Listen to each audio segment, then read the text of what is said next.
What's up, everybody? And welcome to another episode of Say What? Barstool Parlay. Today we're doing a little bit of a repeat video, but we got some interesting news coming out of Dallas and Big D. Andy Dalton is going to be the starter. So we're going to be talking about that and Andy Dalton's quotes that seem to turn everything just upside down. So welcome back again, guys. This is Barstool Parlay, raw takes, no apologies. And today we're talking about Dak, Dalton, and Dallas. The three Ds and Big D. Let's talk about it. Let's get into it. So, let's get into it, guys. Andy Dalton. I want to start off by saying, guys, I've changed my opinion. I know last time that we talked, I was talking about the fact that I was okay with the Dalton move and it was a B- move and this and that, but I was looking at it as a backup quarterback position because I didn't really think that the situation with Dak was as bad as clearly it is. So I was looking at it as like a B- move as a backup guy who's really never going to play. If he does come in, he's good, but the offense changes and things like that. But guys, Andy might be the starter.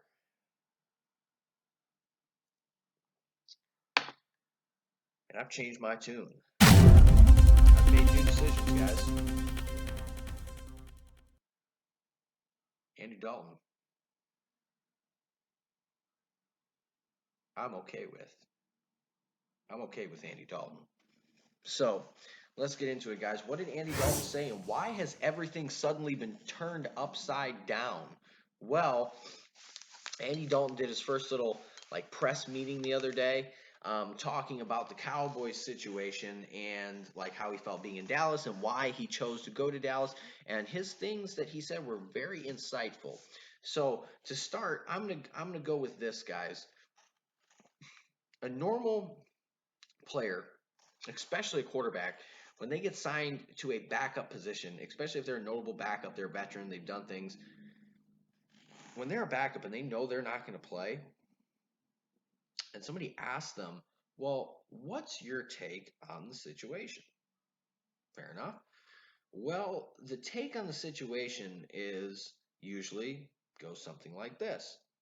Well, I'm just really excited to be a member of the Dallas Cowboys, the Seattle Seahawks, the San Francisco 49ers, the Kansas City Chiefs, the New England Patriots. I'm just really excited to be a part of this organization, and this is so-and-so's team, but, if I am called upon to step in the game, I'm just hoping that, I'm going to be able to play my best and, help this football team win football games. And I'm just ready to get to work and make sure I'm ready if my number's called. It usually goes something like that. I'm not going to play, but if somebody calls upon me, if somebody needs me, I'll be ready. And I'm going to do my best to help this team win games if I'm needed. Usually goes something like that. You guys guessed it. Andy Dalton's did not go like that. Andy Dalton's went a little something like this. Join me for story time. Once upon a time, there was a backup quarterback named Andy Dalton. And a reporter asked him, what do you think about being signed for $3 million to the Dallas Cowboys? And that one Andy Dalton, who was supposedly a backup quarterback, said, well, I chose Dallas because it was the best big picture plan for me. It had the best plan, big picture for me. I'm excited to work with Mike McCarthy, a coach who's coached Aaron Rodgers, Brett Favre, and Joe Montana. I'm excited to learn from him, learn his system, and get to work with all these other exciting talents on that Cowboys offense and see what we can do and win football games. That was Andy Dalton's quote, guys. Andy Dalton said a $3 million job when he was offered 5 other jobs to be a starter or compete for a starting job for $3 million, which is less money than every other offer. So he took an offer for less money, a worse position as a backup, because it was the best big picture plan. There's something fishy going on in Dallas, guys. That's not a big picture plan. Being a backup quarterback for $3 million to a guy that never gets hurt. Starters like Andy Dalton don't do that. Why would he? He can go make a lot more money and get a lot more playing time somewhere else. Why would he go to Dallas? Because of the big picture plan that's all being developed behind the scenes.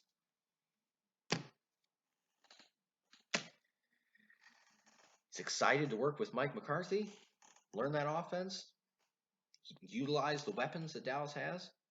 Never going to play. Why would you be excited for that? Because of the plan that's developing behind the scenes. You're excited to win football games? I mean, nobody likes being a losing team, but you're not going to win games. You're not going to play. He said it because of the plans developing behind the scenes. Guys, Andy Dalton may be the starting quarterback week 1 of the Dallas Cowboys. Like I said, guys, I've changed my opinion. Because when I first looked at this, I was looking at it from a backup standpoint and how I thought he would fit in as like, hey, we throw him in mid-game. If Dak gets hurt, how's that work? That's how I was evaluating it. But as somebody competing for the starting job, well, that's a different analysis. I've changed my tune. I've done some more research and I've looked into some more tape on Andy Dalton and I've looked into more of that Cincinnati scenario. And I thought to myself, I'm cool with Andy Dalton. Yep, I said it. Free Dalton 2020. That's what I'm rolling with. Free Dalton 2020. We're rolling with it. I was okay with it. And this is why. Andy Dalton is clearly, from a purely combine physical standpoint, a better quarterback than Dak Prescott. He's got a better arm. He's more accurate. He's got experience in the league, so he's smarter upstairs, reading coverages. So he's a better quarterback talent than Dak Prescott. Does it make him a better quarterback? No.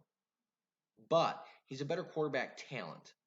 And there's been points in Andy's career, like his first few years, that stretch in Cincinnati, where he was a much better quarterback than Dak Prescott. A lot better. And I got to doing some research, and I really got to digging to try to find out why. Well, that was when Husmanzada was there. That's when Chad Johnson was there. They had the best offensive lines they've ever had. They had the Pro Bowl left tackle defending him, so he wasn't getting sacked a lot. Well, Andy Dalton's going into, so that's when Andy Dalton was at his best, and now he's going into a situation where he's going to be playing behind the best offensive line he's ever had. He's going to be throwing to the best weapons he's ever thrown to as an entire unit. He's going to have the best running game in football, let alone he's ever had, behind him. And he's, for the first time, going to be surrounded by offensive-minded personnel and a quarterback specialized head coach who's an offensive coach and a former quarterback offensive coordinator to call plays for him. He's surrounded by the best situation he can ever imagine. And just as a little extra bump up, little extra juice in his giddy up, he's from Dallas, went to TCU, he's coming back to Dallas, give him a little extra juice, make sure that he can stay in Dallas so family and friends can come to the games. A little extra juice, hometown hero. Keep him going. Guys, Andy Dalton's really, really supremely more arm talented than Dak Prescott. Bigger arm, accuracy's not even close. Watch the tape, it's not even close. And here's the thing, guys. Everybody's thinking, we need this top end quarterback. And yeah, like I said in my other video, I would have loved to have Tom Brady. I think that was the best fit for Dallas. But, guys, we don't need a top end quarterback. We really don't. Think about the games that we played last year, because Dak did not play like a top end quarterback last year. The stats and everything are empty. Okay, they're empty calorie stats. You're losing by 20 points, and you throw all over somebody in the second half. They're letting you move the ball so you burn clock. That's how it works. So they're all empty calorie stats. All right, his first half stats when the games are actually competitive or they're still competing to try to win the game. First half, especially first quarter stats, atrocious, terrible, worst in the league in the first quarter. So think about this.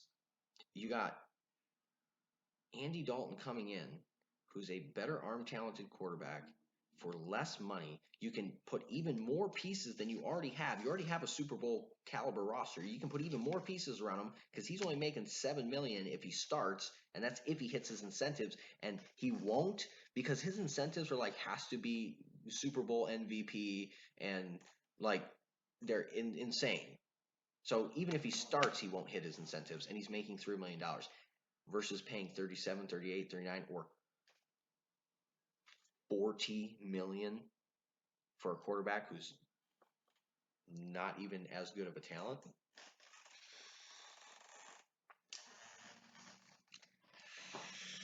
I don't know.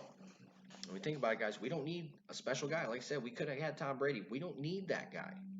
We don't need a super, super talented quarterback. We just need a guy to make the throw. We just need a guy to hit the guys that are open. We don't need him to create plays. We just need him to take advantage of the ones that are already there.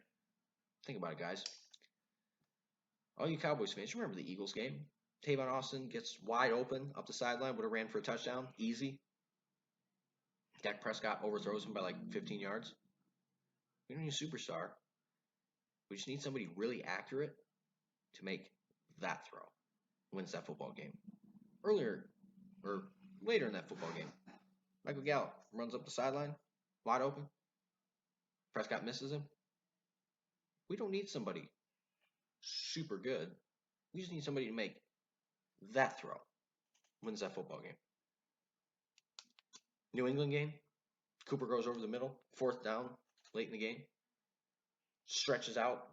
Dak throws a ball. He has to stretch out for it in the rain, the sleet.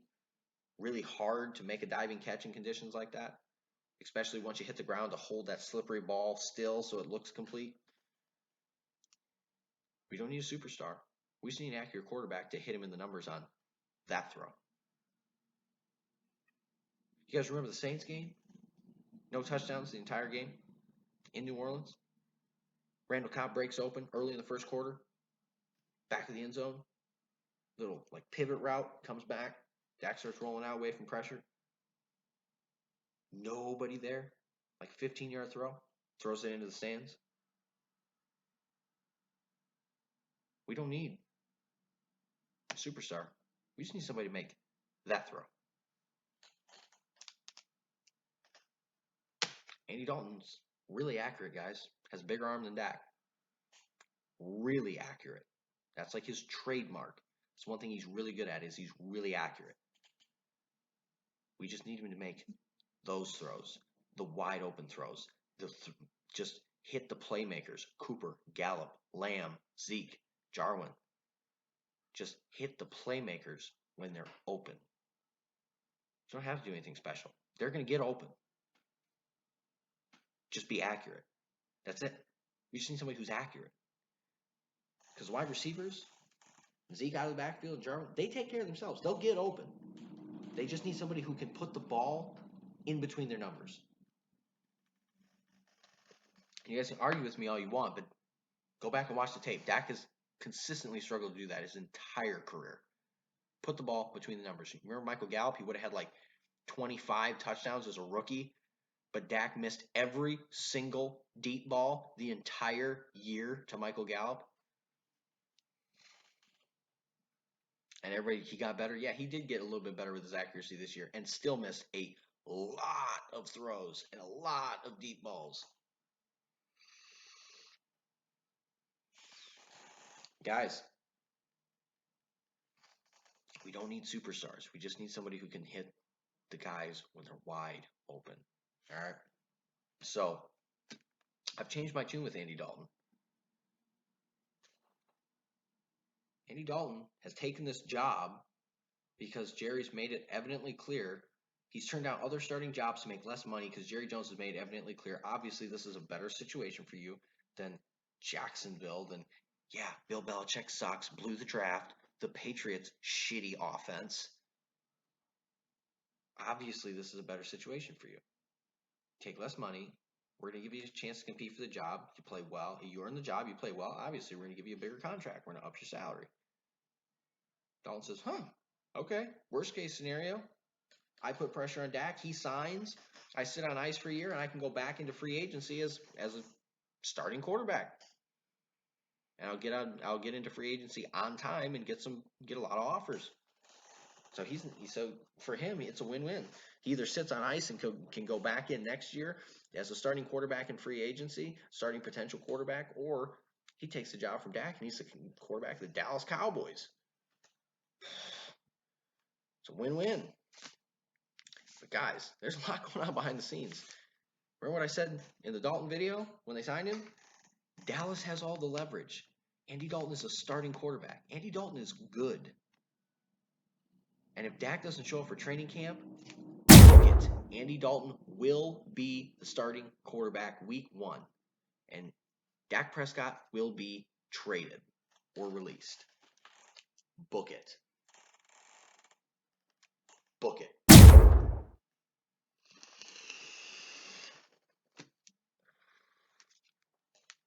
So I like the Dalton move, guys. I like it. But I know some of you guys are going to hit me with well, Dak's a winner. Dak wins football games. He's a winner. Guys, you have to have the talent to back up being a winner. You know what being a winner with not enough talent to put you over the top gets you? 8-8. Sound familiar? Oh, yeah, that's right. Last year. Oh, first round playoff exit. Oh, yeah. That sound familiar? Yeah, every year for Dallas. Oh, you just missed the playoffs. Sound familiar? Guys, you can win regular season games. You're not going to win Super Bowls just because you're a leader of men.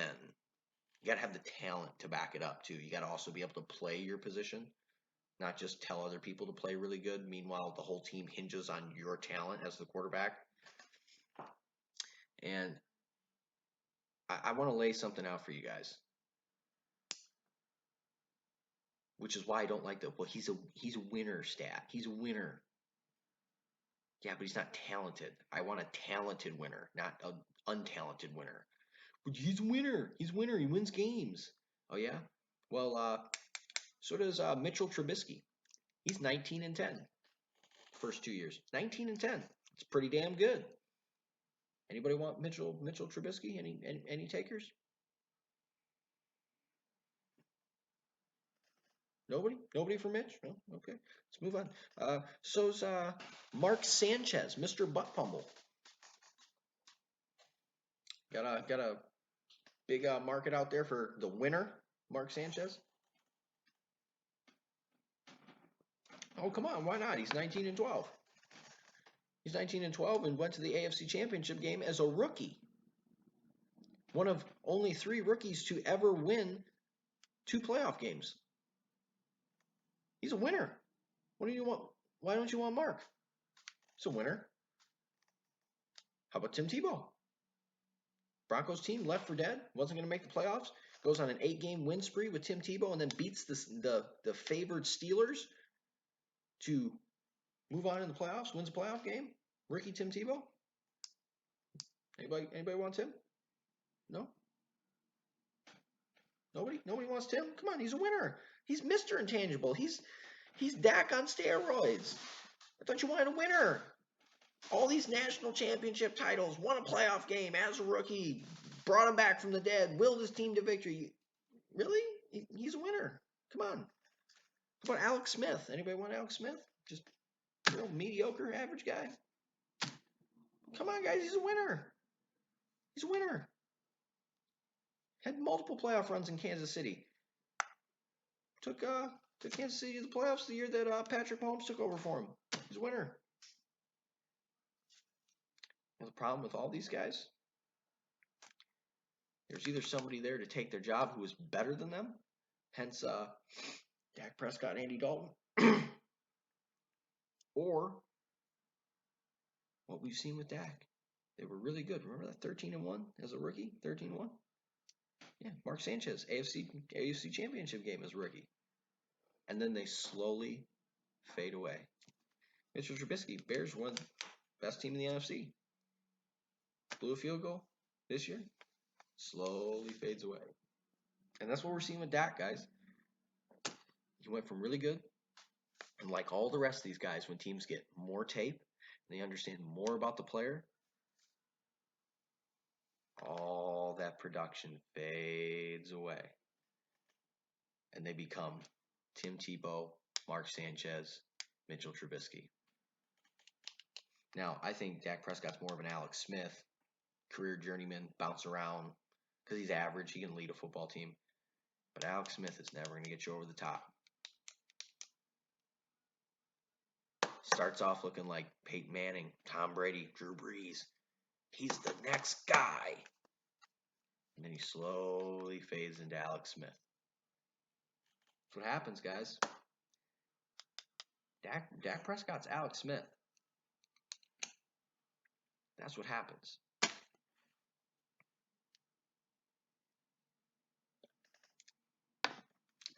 So, I don't want to hear the winner debate. Now, one of the last things I want to touch on today is listening about this whole Dalton Dak situation. I was watching Colin Cowherd the other day, and there's an interview from Jane Slater. And I have to talk about this because she was talking about the Dak Dalton situation, but her takes on it were so wildly inaccurate, and her facts about Dallas was so wildly inaccurate. I got to clarify, okay? So I'm here, like we said, no apologies, raw takes. We're here to set the record straight. So Jane Slater, look out, we're setting the record straight. Do your research, do your homework, and don't put fluff on the air that doesn't even make sense, okay? So first problem with Jane Slater's argument, Dalton was a depth signing. It was a depth signing. No, it wasn't. You don't sign a starting quarterback as depth. You don't do that. You don't sign that guy as a depth signing. That doesn't happen. You sign a random mid-level, low-level quarterback as your backup, a Colt McCoy, somebody like that. You don't have Andy Dalton, a Pro Bowl quarterback, a top 5 quarterback at times as your backup quarterback. You don't have a solid, cemented career starter as your backup in his prime. It doesn't happen. So the whole depth pick was just wild. And what we hear about what's actually going on and Andy's comments and the whole posturing of this, it's not a depth signing. It's to give the Cowboys the leverage to either force Dak to sign or they can move on with a good quarterback. Okay, so it's not a depth signing. This is we're making a final decision on Dak signing. Next thing she said is Mark Sanchez was the reason for Dak's rookie success. No, he wasn't. First off, we know Mark Sanchez isn't good. He's a winner, but he's not good. Dak Prescott went 13-1 as a rookie. When did you ever see him on the sideline talking to Mark Sanchez? Zero amount of times. How many times did you see him on the sideline talking to Tony Romo, who had the headset on, calling in plays, holding the clipboard, showing him, hey, you go here, and then this guy, and then when he comes here, you throw it over there, and when you see this guy, you can read this way and look him off over. That was Tony on the Microsoft Surface tablets. That was Tony tutoring a young Dak Prescott, not Mark Sanchez. It was Tony Romo.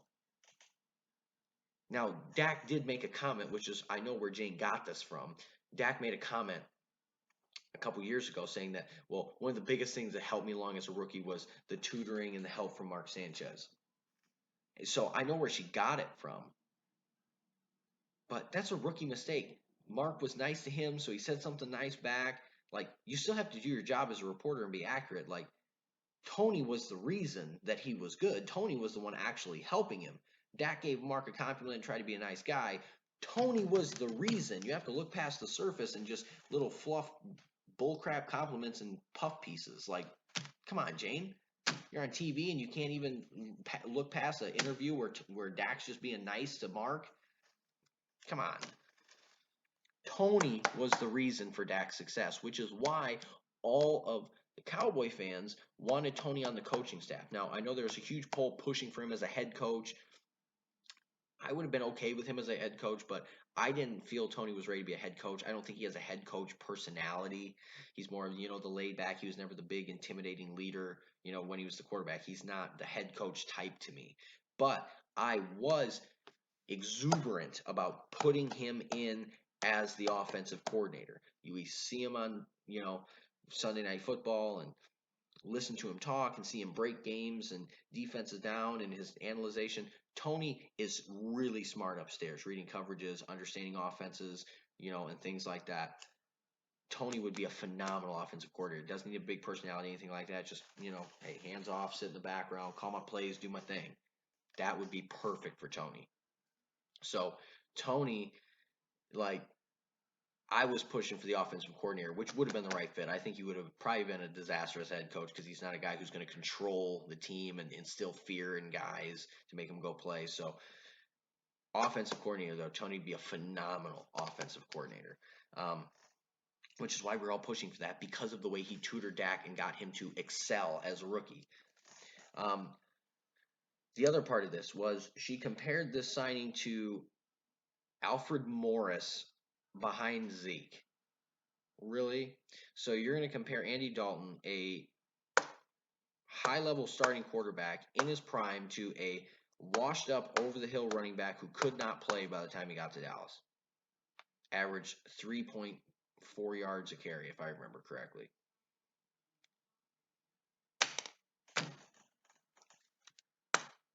And she's saying, well, all the Cowboys fans were pushing for Alfred Morris to take over for Zeke. Don't pay Zach. Just make Alfred Morris your feature back during Zeke's holdout. I'm going to point out how many multiple things are wrong with that statement. First off, first big problem, when Zeke held out, Alfred Morris wasn't on the team. So I don't think anybody was pushing for Alfred Morris to take over because he wasn't on the team. It was Tony Pollard and Mike Weber from Ohio State. Tony Pollard from Memphis, Mike Weber. Yeah, I don't think that anybody was pushing for a guy who wasn't on the roster. So, no, that's not right. I mean, it blew my mind. And then on top of that, to compare this, like I said earlier, Alfred Morris, if you were a Cowboys fan or you watched Cowboys game, Zeke was suspended for 8 games. We all remember that, right? Like, Alfred Morris played a lot of snaps and got a lot of carries. Didn't look good. Didn't play well. Was not the solution. That's why we drafted Tony Pollard, because Alfred Morris sucked. Nobody wanted Alfred Morris on the team, let alone to play. We should have stuck with Darren McFadden. Would have been much better off. Darren McFadden ran for 1,200 yards and looked really good before we drafted Zeke. Really good. People forget that. People forget, and try to wash Darren McFadden under the rug. Well, Darren McFadden washed up. He wasn't good. He ran for 1,200 yards. All right? He looked really, really good. But we let him go and stuck with Alfred Morris, who was slow, old, beat up, no moves, no power left, couldn't do anything anymore. Like, we got screwed. Andy Dalton can still play at a really high level. This is nothing like Alfred Morris. Nothing like Alfred Morris. So I thought that was hilarious. And then another mind-numbingly inaccurate, I don't even want to call it fact because it's so far from a fact, that Andy Dalton was the highest free agent contract that the Cowboys had got done and signed since Greg Hardy like 5 years ago. What? $3 million is the highest free agent contract they've got since Greg Hardy? Where are you getting your facts from? What are you smoking? Alden Smith hasn't played in like 5 years and he's getting $2 million. Where are you getting your facts from? And guys, like, I could list a bunch of free agents. I'm not going to go down the list and do that. But let's just keep it recent here. $3 million? We paid $5 million for Randall Cobb last year. The slot receiver last year, Randall Cobb. We paid $5 million for him. That's bigger than Dalton's contract at $3 million. That's the biggest contract we've signed when we signed one for $5 million last year. Like, literally, you didn't have to do a lot of research. You just had to know one big name free agent signings last year. How are you a sports reporter? Randall Cobb was a huge free agent signing for Dallas. He was a huge free agent wide receiver. Got paid $5 million, and you couldn't look back one offseason to a $5 million contract before you just spewed vomit out of your mouth about Andy Dalton being the highest paid guy at $3 million.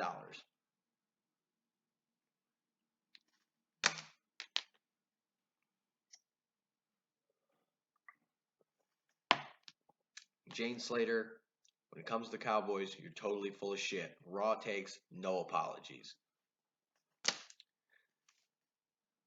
So, listen, guys.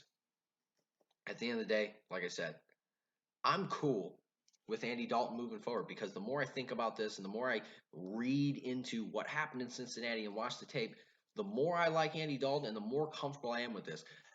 Guys, this is like the head coaching hire. I wasn't a fan of Mike McCarthy. I wanted Urban Meyer, and I wanted Urban Meyer bad to be the head coach. Bad. I still want Urban Meyer to be the head coach. But when I heard Mike McCarthy, I was like, no. Oh, what a just boring, bland, just nothing move.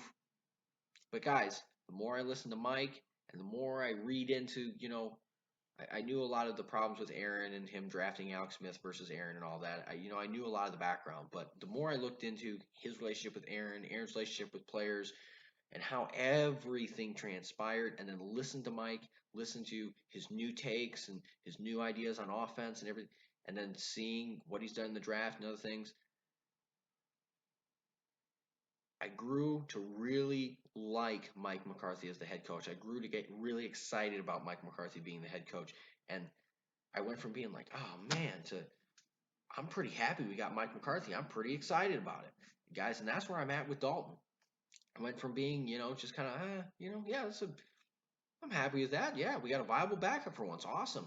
To then thinking about, oh, well, what if Andy takes over? I don't want Andy Dalton as my starting quarterback. What? No. And then the more I let it sink in and the more I think about it and the more I evaluate the whole situation and what Dallas is going to bring and how they're going to help what he struggles with and look at everything, I start to really think about it and I start to lay back like I did with McCarthy and go, I could work with that. Okay. You know what? I'm okay with that. I'm cool with that. I think we'd be better with Andy Dalton.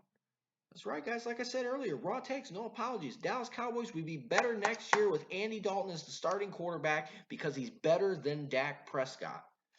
And the more I sat back and thought about this, the more sure I was of this conclusion, which is why I put it on the video, because Andy Dalton is the better quarterback. He is the better option. Free Dalton 2020. That's what we're chanting. That's what we're saying moving forward. Free Dalton 2020.